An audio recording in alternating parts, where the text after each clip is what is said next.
ఓటర్లపై BJP ఉచితాల వర్షం. అన్నా canteen తరహాలో అటల్ క్యాంటీన్. ఢిల్లీలో ఓటర్లపై బీజేపీ హామీల వర్షం కురిపించింది. ఢిల్లీ అసెంబ్లీకి వచ్చే నెలలో ఎన్నికలు జరగనున్నాయి. మరోసారి అధికారాన్ని చేజిక్కించుకోవాలని ఆప్ ఈసారి ఎలాగైనా ఆప్ ను పడగొట్టి అధికారాన్ని హస్తగతం చేసుకోవాలని బీజేపీ గట్టి పట్టుదలగా ఉన్నాయి.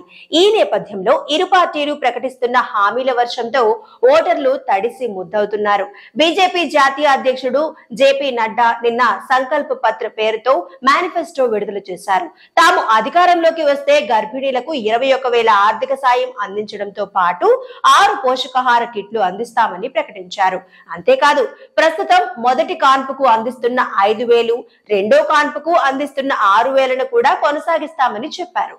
మహిళా సమృద్ధి యోజన కింద ప్రతి నెల మహిళలకు 2,500, 500కే ఎల్పీజీ సిలిండర్, హోలీ, దీపావళి సమయంలో ఒక్కో ఉచిత సిలిండర్ ఇస్తామని వివరించారు. అలాగే 60 నుంచి 70 ఏళ్ల లోపు వృద్ధులకు నెలకు 2,500, ఆ పైబడిన వారికి, దివ్యాంగులు, వితంతువులకు 3,000 ఇస్తామన్నారు. అటల్ క్యాంటీన్లు ఏర్పాటు చేసి 5 రూపాయలకే భోజనం అందిస్తామని మేనిఫెస్టోలో పేర్కొన్నారు.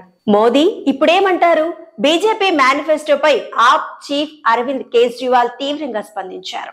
బీజేపీపై విరుచుకుపడ్డారు. కేజ్రీవాల్ ఉచితాలు ఇస్తారని బీజేపీ తనను విమర్శించేదని, మరి బీజేపీ ఇప్పుడు ప్రకటించిన ఉచితాలపై మోదీ ఏమని సమాధానం చెబుతారని ప్రశ్నించారు.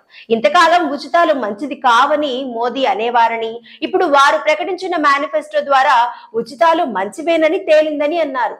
ఉచితాలు హానికరం కావని, మంచివేనని మోదీ ఇప్పుడు అంగీకరించాలని కేజ్రీవాల్ డిమాండ్ చేశారు.